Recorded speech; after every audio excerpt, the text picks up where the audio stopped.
Oke, teman-teman, setelah kita dalam memahami filsafat, kita akan mencoba untuk eh, menjelaskan, atau saya akan mencoba untuk menjelaskan tentang bagaimana objek pengkajian dari filsafat. Jadi kita harus sadari bahwa ada objek yang dikaji oleh filsafat. Jadi tidak yang seenaknya saja atau semaunya saja kita berpikir itu, tapi ada eh, cara mainnya gitu kan. Nah, objek dalam berpikir filsafat itu ada dua. Ada objek material dan juga objek formal. Nah, objek material ini adalah objek yang kemudian itu dijadikan bahan untuk kita kaji. Sedangkan objek formal itu adalah menjadi sudut pandang ataupun teori yang kita gunakan atau cara pandang yang kita gunakan untuk memahami bahan tadi atau objek material tadi. Nah, saya kasih contoh bahwa dalam konteks objek filsafat, yang pertama adalah objek material, yang kedua adalah objek formal. Nah, dari objek-objek ini akan mencoba untuk menyadarkan kepada kita bahwa ternyata dalam pengajian filsafat, dalam memahami target daripada filsafat ini berpikir adalah ada bahannya ternyata. Bahan yang dimaksud adalah apa? Kalau dalam filsafat tadi yang kita bahas dalam 3 cabang filsafat tadi, yang pertama adalah bicara soal uh, antropologis, yang kedua bicara soal kosmologis, yang ketiga bicara soal tentang teologis. 3 poin ini sebenarnya dibahas dalam filsafat dan itu akan menjadi objek yang akan kita kaji dalam memaknai filsafat itu sendiri. Nah, yang pertama dalam objek studi kasusnya atau contoh yang bisa kita terapkan atau bisa kita pahami dalam dua objek ini, ada satu judul yang saya berikan, yaitu hoax dalam perspektif ilmu hukum. Nah, ini satu judul yang kemudian saya kasih, yang ini akan menggambarkan maksud dari objek material dan juga objek formal. Nah, kita tahu bahwa hoax dalam perspektif ilmu hukum artinya bagaimana hoax atau berita bohong itu yang dilihat dari sudut pandang ilmu hukum. Nah, mana sih yang objek material, mana yang objek formal? Jadi objek formal daripada apa namanya ini judul ini yaitu adalah ilmu hukumnya. Karena itu bicara soal sudut pandang tadi. Nah, sedangkan objek materialnya adalah hoax. Hoax tadi adalah yang mampu kita bahas adalah tadi soal berita bohong tadi. Itu adalah bahan yang bisa kita gunakan yang kemudian analisisnya atau pandangannya kita menggunakan ilmu hukum. Nah, itu contoh maksud daripada objek material dan juga objek formal. Nah, jadi kalau kita sudah paham nih soal ini, maka ini menjadi kerangka berpikir dasar kita untuk memahami betul bahwa ternyata filsafat tidak hanya membahas, tidak hanya mengkaji semaunya pikiran kita, tapi juga diatur cara berpikir itu bukan membatasi, tapi agar ada hukum-hukum tertentu dan ada alur pemikiran yang tepat. Itu poinnya. Jadi filsafat bukan mencoba membatasi pikiran kita, tapi dia mencoba untuk memberikan poin-poin agar pikiran kita terarah sehingga menemukan sebuah pandangan yang benar. Karena itu poinnya. Nah, setelah kita memahami bagaimana maksud dari para objek kajian filsafat, akan saya coba kasih gambaran lagi bahwa tentang ada beberapa mazhab dalam filsafat ataupun pemikiran-pemikiran dalam filsafat. Apa saja yang bisa saya kasih contoh? Ada 3 lah. Yang sebenarnya banyak mazhab-mazhab itu, tapi saya kasih contoh 3. Yang pertama adalah empirisme. Yang kedua adalah bicara soal positivisme. Yang ketiga adalah bicara soal rasionalisme. Nah, jadi sebelum saya jelaskan lebih lanjut, mungkin teman-teman bertanya nih, loh, kenapa ada ismenya semuanya gitu kan? Isme itu apa gitu kan? Jadi isme itu artinya paham ataupun pandangan. Jadi artinya di sini adalah misalnya kita bicara soal empirisme, artinya kita bicara pandangan atau paham daripada empirisme. Jadi secara sederhana paham-paham empirisme ini menganggap bahwa segala proses kita dalam memaknai ataupun menerima ilmu pengetahuan ataupun memperoleh ilmu pengetahuan dalam kehidupan itu adalah berangkat daripada proses indrawi yang mampu kita jangkau saja, yang mampu kita telaah saja. Jadi hal-hal yang di luar daripada yang nggak dijangkau oleh indrawi itu, maka itu bukan sebagai proses memperoleh ilmu pengetahuan. Itu pandangan daripada empirisme. Nah, saya kasih contoh bagaimana pandangan empirisme ini. Kita menyatakan bahwa kura-kura itu adalah jalannya lambat. Kenapa kita bisa menyimpulkan itu? Karena sebelumnya kita pernah melihat kura-kura itu jalannya lambat. Terus ada contoh lain, bahwa ke dalam kehidupan sosial itu adalah hubungan antara individu dengan individu yang lain. Kenapa kita bisa mengambil sebuah kesimpulan itu? Karena sebelumnya kita pernah melihat interaksi antara manusia satu dengan manusia yang lainnya. Nah, itu pandangan empirisme. Hal-hal yang mampu dijangka oleh indrawi saja yang disampaikan bahwa untuk memperoleh ilmu pengetahuan. Nah, yang kedua adalah bicara positivisme. Positivisme ini adalah sebenarnya tidak jauh berbeda dengan empirisme, tapi mereka punya cara pandang yang berbeda. Nah, cara pandang daripada paham-paham positivisme adalah mencoba menggambarkan kepada kita bahwa memang proses untuk memperoleh pengetahuan itu adalah dari hal yang sifatnya empiris, tapi dia harus terukur. Nah, terukur ini landasannya adalah ilmu pengetahuan. Itu mereka. Jadi proses kita untuk memperoleh pengetahuan ya dari ilmu pengetahuan itu sendiri. Itu adalah paham daripada positivisme yang mencoba untuk mengembangkan kembali dari pandangan daripada empirisme tadi. Nah, itu yang soal ini. Yang ketiga adalah bicara soal tentang mazhab atau paham tentang rasionalisme. Jadi kalau rasionalisme itu dia dikembangkan oleh ataupun dicetuskan oleh René Descartes. Nah, René Descartes ini yang punya teori bahwa aku berpikir maka aku ada. Artinya bahwa ketika orang tidak berpikir dia tidak ada gitu. Itu kata René Descartes. Jadi dalam konteks rasionalisme menganggap bahwa proses kita untuk memperoleh ilmu pengetahuan itu didasari daripada hal-hal yang sifatnya itu juga ide. Hal-hal itu yang sifatnya itu bisa saja tidak terlihat gitu kan. Itu dari pandang rasionalisme. Artinya mereka bahwa ya udah dalam proses kita memperoleh pengetahuan atau kita mendapatkan pengetahuan dari hal-hal yang itu tidak nampak gitu kan, ataupun hal-hal yang tidak barangkali yang bertabrakan dengan empirisme tadi. Jadi antara empirisme dan rasionalisme ini adalah bertabrakan cara pandangnya. Nah, tapi pada prinsipnya dari proses perbedaan cara pandang ini tadi bukan berarti menjadi sebuah keharusan untuk saling bermusuhan satu sama lain, tidak. Tapi justru dengan perbedaan cara pandang itulah yang melahirkan pandangan-pandangan baru. Makanya filsafat itu mengharuskan kepada kita meragukan segala sesuatu. Artinya kita harus mencoba untuk ketika ada suatu hal yang kita lihat, suatu kondisi yang kita lihat, tidak langsung kita membenarkan itu, tapi kita mencoba untuk memberikan pandangan atau bahkan memunculkan perspektif baru dari situ. Nah, itu filsafat. Tapi tetap dengan kaidah-kaidah yang sudah kita jelaskan tadi, entah itu persoalan pakai objek material dan juga objek formal tadi, gitu kan, terus bagaimana menggunakan struktur ciri-ciri berpikir filsafat tadi, yaitu sistematis, rasional, radikal, dan juga komprehensif tadi, itu juga harus kita gunakan untuk membentuk cara pandang itu. Nah, itu adalah beberapa mazhab yang seringkali ataupun barangkali sering kita lihat dalam ilmu filsafat itu sendiri. Nah, setelah kita memahami nih teman-teman tentang bagaimana beberapa contoh mazhab atau pemikiran dalam filsafat, maka kita akan membahas satu hal yang seringkali menjadi perdebatan penting dalam filsafat itu, yaitu bicara soal metafisik.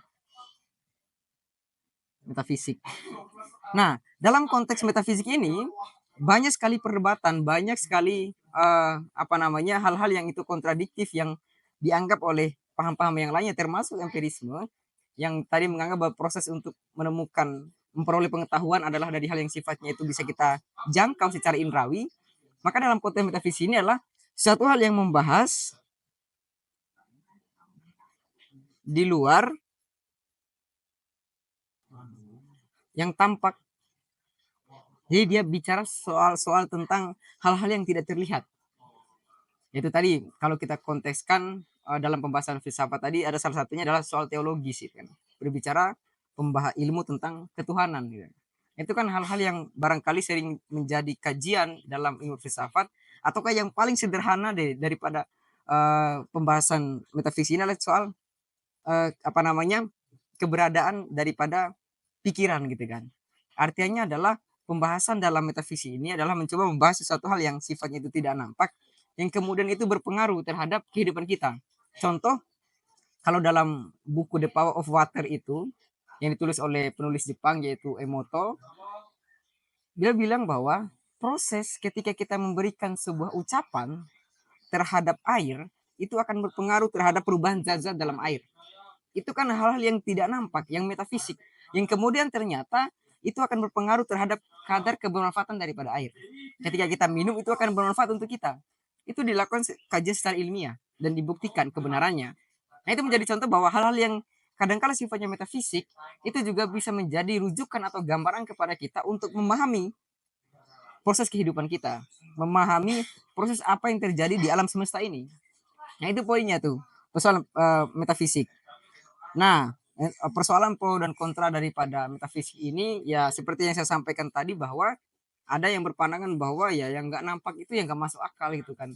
Terus yang nggak terlihat itu ya nggak mungkin ada gitu kan. Itu semua adalah pro kontra yang kemudian bisa menjadi sudut pandang, tapi tidak boleh kita mengkerucutkan bahwa oh iya benar pandangan itu atau enggak oh benar pandangan ini.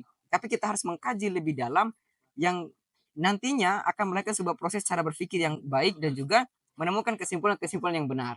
Nah, makanya yang menjadi pertanyaannya, bagaimana sih kita menemukan kesimpulan yang benar gitu kan? Bagaimana sih kita membangun cara berpikir yang tepat, membuat pernyataan-pernyataan yang tepat yang nantinya melahirkan sebuah konklusi yang tepat ataupun kesimpulan yang tepat. Nah, disitulah ada yang namanya satu ilmu lagi. Ilmu ini lahir daripada filsafat juga karena dia cabang daripada ilmu filsafat, yaitu adalah ilmu logika.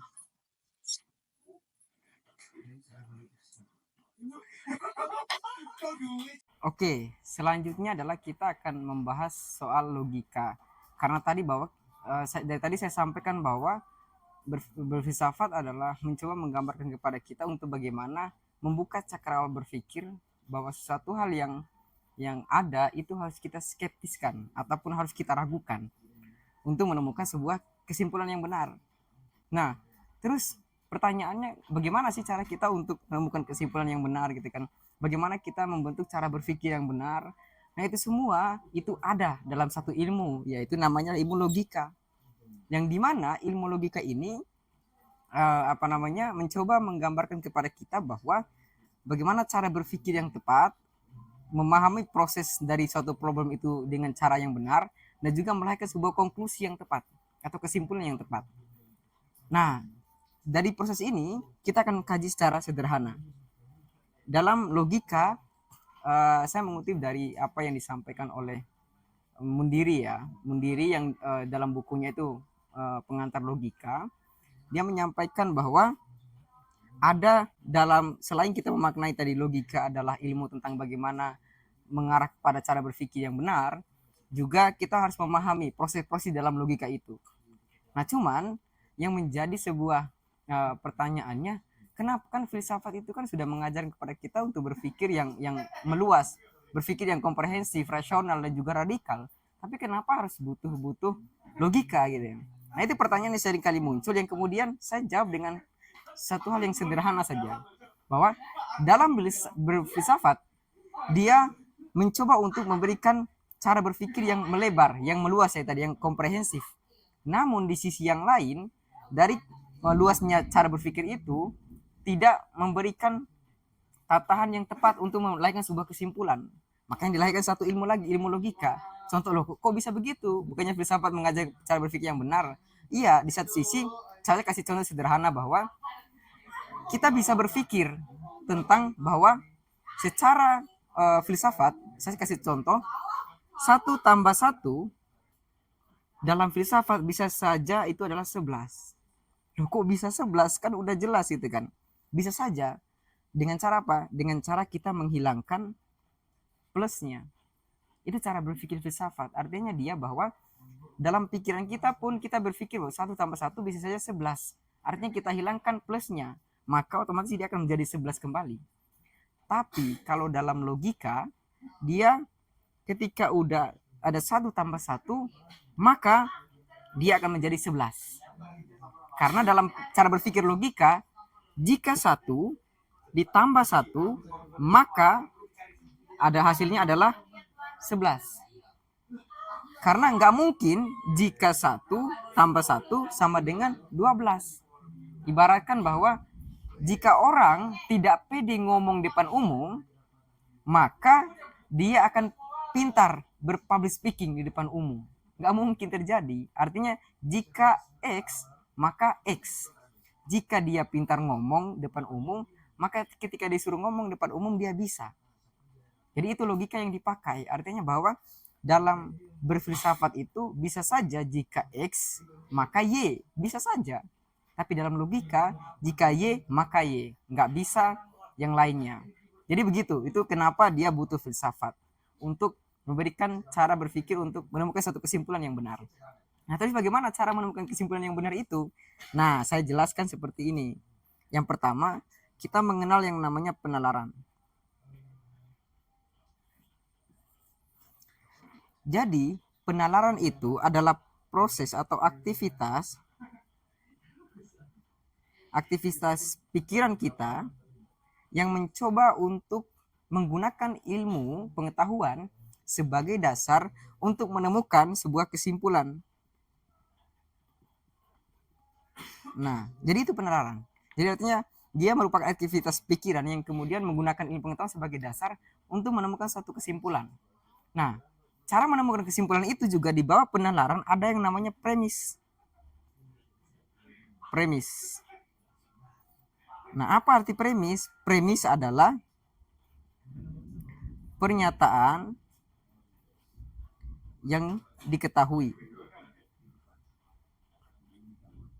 Nah, premis adalah pernyataan yang diketahui ataupun ungkapan yang diketahui. Karena nggak mungkin kita menemukan sebuah kesimpulan yang benar kalau kita tidak mengetahui pernyataan yang ingin kita sampaikan. Nah, jadi dalam memahami ini tadi ada turunan lagi dalam menemukan sebuah kesimpulan. Jadi turunannya adalah ada lagi saya hapus sedikit, yaitu ada deduktif dan induktif. Nah, dua ini. Nah, kalau deduktif itu penarikan sebuah kesimpulan dari premis-premis yang ada ini, yaitu dari umum ke khusus. Nah, sedangkan induktif itu penarikan sebuah kesimpulan dari yang khusus ke umum. Nah, terus maksudnya gimana nih deduktif? Maksudnya gimana nih induktif gitu kan? Nah, jadi yang kita pahami adalah maksud daripada kedua ini, saya kasih contoh sederhana. Jadi maksud daripada deduktif yang melakukan penarikan kesimpulan atau menemukan sebuah kesimpulan dari yang umum ke khusus itu adalah contohnya begini. Saya suka makanan yang bergizi. Itu premis yang pertama. Itu P yang pertama. Premis. Nah, ada P yang kedua. P yang kedua, orang-orang yang suka makanan yang bergizi, dia itu sehat. Itu premis yang kedua. Dan konklusi atau kesimpulannya adalah saya adalah orang yang sehat. Loh, kok bisa begitu? Karena tadi teman-teman, bahwa premis yang pertama atau pernyataan yang telah diketahui tadi bahwa yang pertama, saya suka makanan yang bergizi. Gitu kan? Nah, ketika saya suka makanan yang bergizi, maka ada sesuatu hal yang umum di poin yang kedua, yaitu orang-orang yang suka makanan yang bergizi itu sehat. Itu umum. Nah, dari yang umum ini, sehingga kita menaikkan sebuah kesimpulan bahwa, oh berarti saya itu adalah orang yang sehat karena suka makanan yang bergizi. Nah, itu poinnya tuh. Jadi artinya dari yang umum dia ke khusus, khususnya ke saya. Karena tadi pernyataan yang kedua bahwa orang-orang yang suka makan yang bergizi, dia itu adalah orang yang sehat. Nah, kesimpulannya saya adalah orang yang sehat karena suka makan yang bergizi. Nah, itu contoh penarikan kesimpulan yang deduktif. Nah, terus logika deduktif yang salah kayak gimana? Yang salah itu adalah contoh, kita gunakan pernyataan yang sama. Ketika saya suka makanan yang bergizi, premis yang pertama. Premis yang kedua, orang-orang yang suka makanan yang bergizi itu akan sehat. Dan kalau kita menarik sebuah kesimpulan, saya adalah orang yang tidak sehat, itu adalah penarikan kesimpulan yang salah. Ataupun penarikan kesimpulan dari logika penerapan deduktif ini yang salah. Karena sudah jelas bahwa orang-orang yang makanan yang bergizi, dia akan sehat. Nah, begitupun dengan saya tadi, pastinya harus sehat.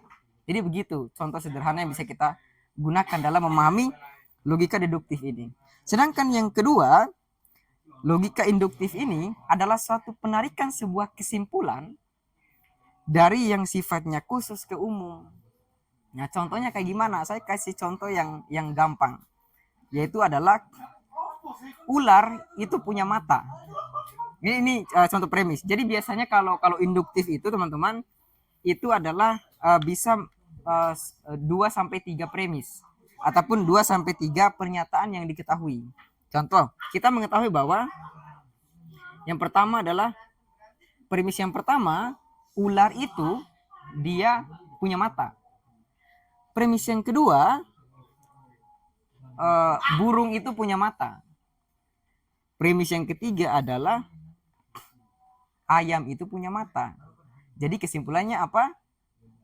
Ya, benar. Kesimpulannya adalah semua hewan punya mata. Mata. Nah, itu maksudnya. Artinya ini adalah penarikan sebuah kesimpulan dari yang khusus ke umum. Jadi bahasa khususnya di mana tadi? Bicara ular. Ular itu kan dia khusus. Bicara soal burung itu kan khusus juga. Terus bicara soal ayam itu juga khusus ke ayamnya gitu kan. Nah, dari kekhususan itu sehingga kita melakukan sebuah kesimpulan bahwa ternyata semua hewan itu adalah punya mata. Karena tadi tiga premis ini adalah mereka hewan. Nggak mungkin dong ketika premis yang pertama adalah ular punya mata. Yang kedua, premis yang kedua, terus burung itu punya mata gitu kan. Premis yang ketiga itu ayam tadi punya mata. Terus kesimpulannya adalah sebagian hewan nggak punya mata misalkan. Nah, itu penarikan kesimpulan yang salah dari proses induktif tadi. Jadi itu 2 contoh daripada bagaimana kita dari logika tadi kita memahami betul bagaimana proses penalaran dan memahami apa maksud daripada premis yang kemudian premis-premis ini yang kita gunakan untuk penarikan sebuah kesimpulan. Nah, penarikan sebuah kesimpulan yang tadi ada 2, yaitu deduktif dan juga induktif. Jadi kita harus pahami. Dan ingat satu hal bahwa teman-teman, dalam konteks penarikan kesimpulan dalam logika, ada satu yang harus kita ingat, bahwa proses di dalam penarikan kesimpulan ataupun premis-premis, jadi premis ini, ingat, kita harus sadar betul bahwa premis itu tidak boleh sampai salah. Tidak boleh salah. Karena dasar logika tadi harus menggunakan ilmu pengetahuan, yaitu sebuah premis yang itu sifatnya berpotensi benar. Nah, dari dasar ini, karena kalau premisnya itu sudah salah, otomatis kesimpulannya sudah salah. Kita menganggap bahwa ada si A adalah orang yang tidak baik.